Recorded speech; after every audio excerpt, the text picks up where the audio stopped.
friends. Hope you're starting your morning off on the right track. If you're a coffee drinker like myself, or if you like to start with some tea or some water, definitely, right? Got to get it in your system. I'm Manny Rodriguez. Welcome to another episode of Deep True Crime, where we explore the cases that are going on out there so that we can stay on top of these things and know what's going on in the true crime world. Number one of the sensations about this particular crime around the Gabby Petito story is who would have expected that this young couple would go on a cross-country trip to explore, to live the van life from June, July through August 31st, where they were supposed to cross country and end up in, I want to say Portland, Oregon. And who would have thought one of them would not return?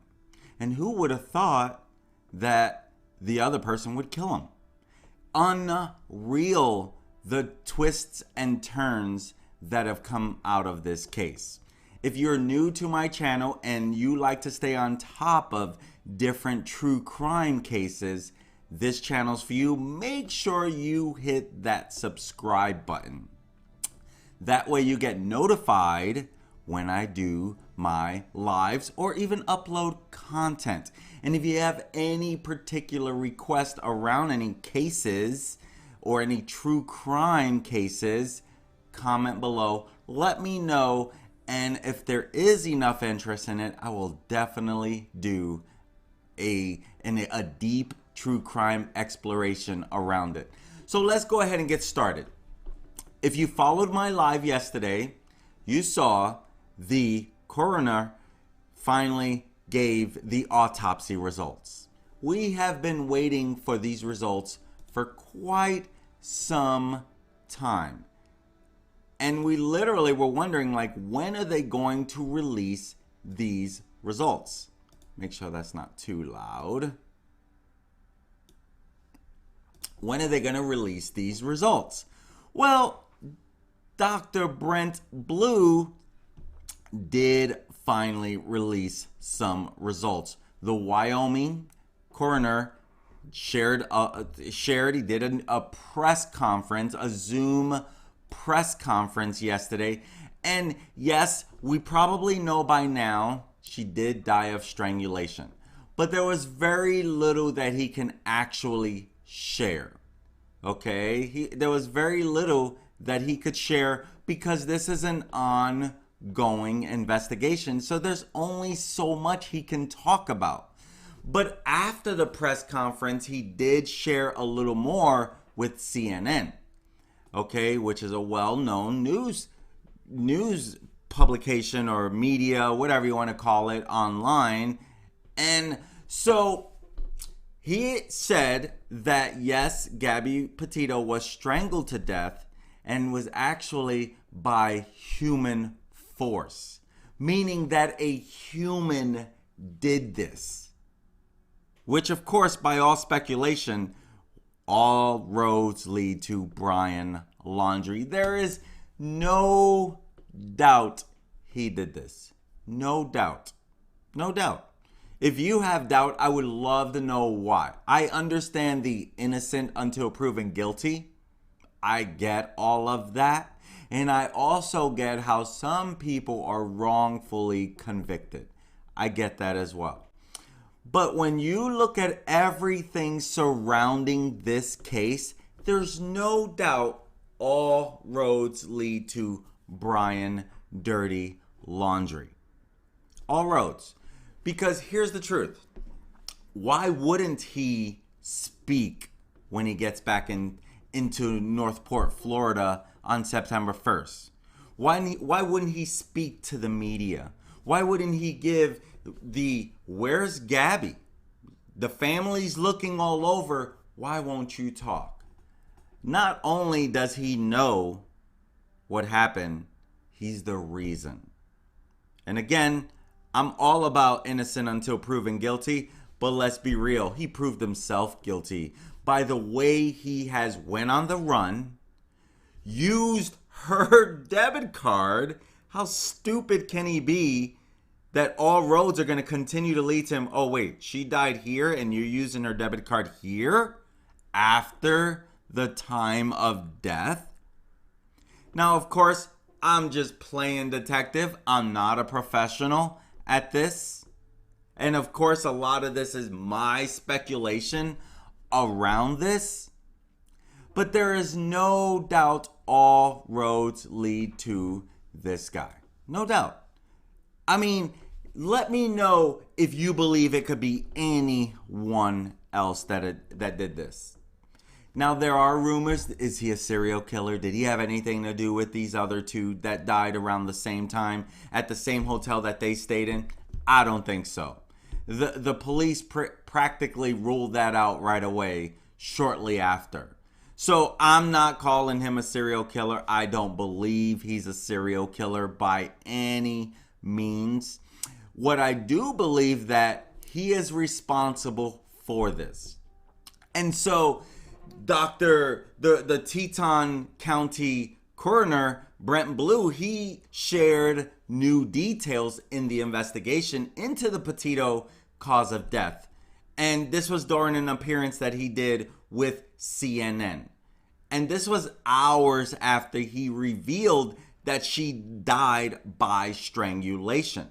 So this was later after the press conference. And the paperwork the case that was filed, I forget the autopsy report, you can basically say, the actual paperwork, and it says manual strangulation throttling, which is just mind-boggling. That I know that this stuff happens, but I never understand why it happens. I still don't understand why this stuff happens. Everyone has a breaking point, but why would it ever lead to taking someone's life? I don't understand that. I'm not a forensic pathologist. I'm not a psychologist. I don't study people's minds on why this stuff happens. But I will say, I don't understand why this happens. I don't understand. And so the paperwork shared that this was manual strangulation / throttling. This is what the autopsy has revealed. And so, yes, people can be strangled by other means. You know, someone could be riding a snowmobile and run into a wire. That's strangulation by a mechanical way. Human force is human doing this. In this case, the coroner says we believe strangled by a human being. And so, when asked how they know that it was a human, Dr. Blue says mainly because only humans have opposable thumbs. There is no evidence that this was done by any animal as far as the cause of death. That's per Dr. Brent Blue. And so he also shared that she had been dead for 3 or 4 weeks by the time her body was found in Bridger Teton National Park, National Forest. And they found her on September 19th. And this was after a week of actually searching, because she was reported missing on September 11th. And so 8 days later is when they found her body. And the internet sleuths actually helped pinpoint where she could be. Especially Red, White, and Bethune YouTube channel, who just so happened, now at the time when they came across the van, they didn't know that they came across their van, Gabby Petito's van. They just thought, oh, another camper. They even thought about kind of stopping, but they went on. But later on, when they started going through their video and editing and all that stuff, that's when they saw the van. Come to find out, it definitely was Gabby Petito's van. definitely was Gabby Petito's van. You can see the hat that she was wearing moments before that. You could see it in an Instagram post, and the hat's on the dashboard. In the back of the van, you can see one of her slippers. So you could see with there. And then so when they went to search around that particular area, that's when they found her body. Now, he didn't get, Dr. Brent Blue could not give much information. He had to kind of be tight-lipped onto what he can share because it's an ongoing investigation. So he did not answer many questions. And so, the question is, why did this take so long? Why did this take so long? And so, under the Wyoming statute, he couldn't release much details other than, the body was out there 3 to 4 weeks before it was found. So, the autopsy, they had to be very careful and do a very thorough investigation. They still have her body. This has not been released to the family yet. He couldn't really share the estimate. He couldn't really share, where they estimate the exact time of death was. He couldn't share that, again, because it's an ongoing investigation. And he couldn't even share if the remains were found buried or not. He couldn't share that. Yes, people were asking that. John Walsh was on the press conference and he literally asked the same question multiple times. And, even asked, do you think Brian did this? I can't speak on it. And so, one of the things he did say, and maybe it was a slip of the tongue, but he did say people who are involved in domestic violence, leaving us to believe this was a domestic violence case. And he even said, it was unfortunate others don't get as much attention. And so when asked about that particular comment, he said that's an assumption. That was strictly an assumption. I think he slipped the tongue. He's new to such a big, where his name is going to be all over the news as the coroner of this. So he's probably never dealt with something that was so highlighted in the media. So, I think he slipped up and shared. Domestic violence would mean Brian Laundrie did this. But that remains to be seen as well. There's still no warrant out for Brian in reference to this particular case, for the homicide of Gabby Petito, because we do know she was it's filed as a homicide, meaning that someone killed her. And which is so hard. Someone's taken so young, taken from this world so early, had so much more life to live, so much more to do. And by looking at her YouTube channel, she only was able to get one video up. It takes a lot of editing, takes a lot of time. And in their case, they need good internet, right? And so looking at her YouTube video, I can say she was on her way. Some are calling her an influencer. I wouldn't call her an influencer yet. She was definitely going to be. She was definitely going to be an influencer. Her Instagram was growing quick. She was putting out some great content, and taking people on her journey of the van life journey. And so he did say human force caused this, which means a human did this to her. And so Nancy Grace was in the news sharing a little bit in reference to, if you follow Nancy Grace, she was a longtime person in the, she has literally had a crime show. She had her own Nancy Grace show, and she's literally been in the news media for many, many years. And so she shared, she's a legal commentator. She comments on a lot. She used to do court TV's closing arguments or something like that. And she did that for a long time, like 9 years or something like that. And so she was sharing a little about this. Let me bring this up real quick.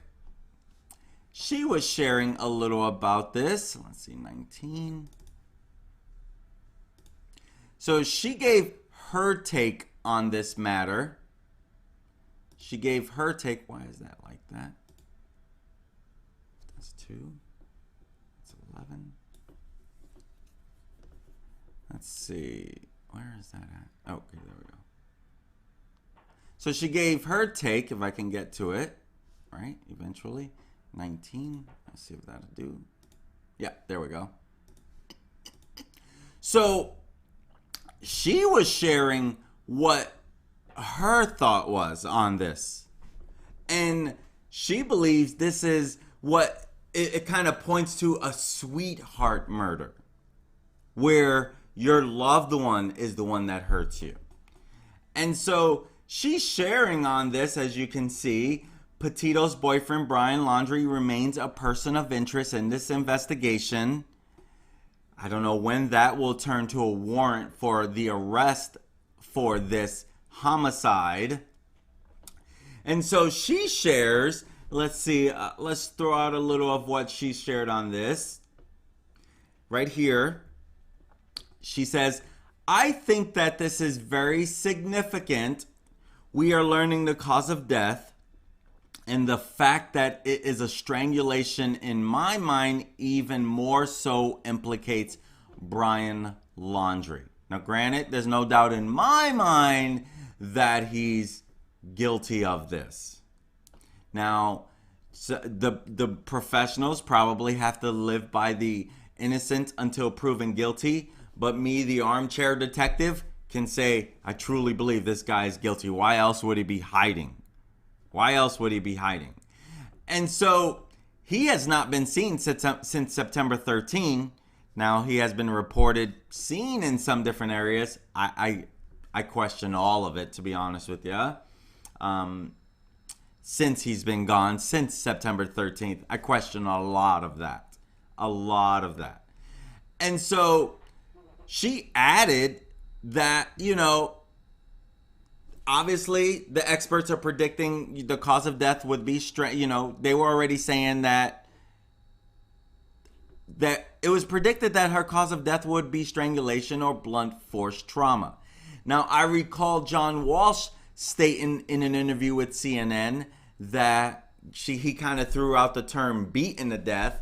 So I thought beaten to death because John Walsh might know something. And come to find out it wasn't.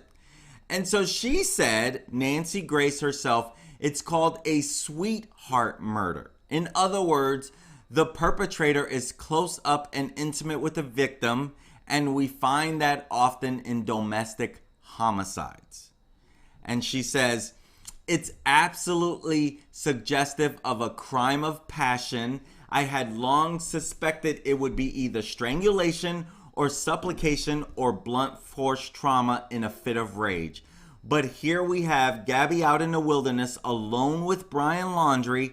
We know she was contemplating leaving him because so many people had just told her to reconsider the relationship. Even one of the forest park rangers said, you might want to think about getting away. There was a warning there. You watched the August 12th multiple officer body cams given the different versions of there, which is kind of cringeworthy watching them kind of take Brian's side. Sickening, really, when you see, obviously he pulled the wool over your guys' eyes. But, I get it. But I don't get that the 911 caller said the man was hitting and slapping the female. Why wasn't more done when that was reported? That's why we're left with so many answers on this, right? And so Grace asserted that when a woman is considering breaking up with her boyfriend, it can be statistically the single most dangerous time for her. That alone is scary. Again, everyone has a point where they can go from I'm not a happy camper, and you're going to see I'm not a happy camper, but this is overboard. This is overboard. And in conclusion, Nancy Grace says, I'm really relieved that they could even determine a cause of death due to potential discomposure of Gabby Petito. She was in the wilderness for 3 to 4 weeks before her body was found. So, I mean, you know the animals were on that, right? Yes, we are fortunate that we're able to get some answers from this. And now the next answer we want is, where is Brian Laundrie? Where's Brian Laundrie?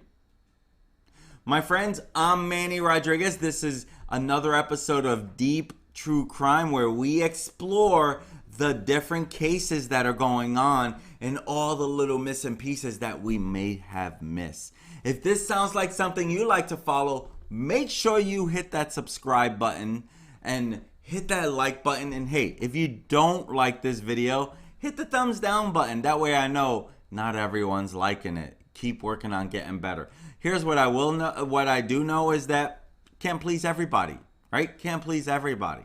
And if I didn't please you, hit that thumbs down button. Hit the thumbs down button. Let me know you were not happy with this story. Let me know in the comments what you didn't like about the story. I'm Manny Rodriguez. This is another episode of Deep True Crime, where we love to explore what's going on, what are the missing pieces, what is it that you have to always be alert of. I'm a big believer in know what's going on around you, because you never know when that person is ready to do something wrong.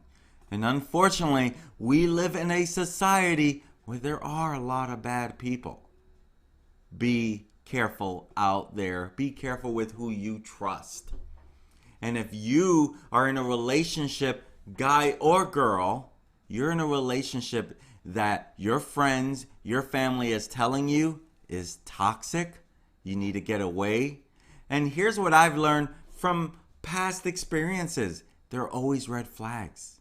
There are red flags. And if you continue to ignore the red flags, you're leading down a road of disaster. Be careful out there, my friends, and watch who you trust, and listen to your friends and your loved ones who really, truly care about you.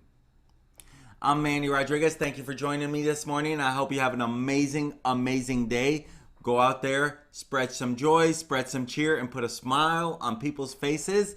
And as always, my friends, I look forward to serving you again. Peace.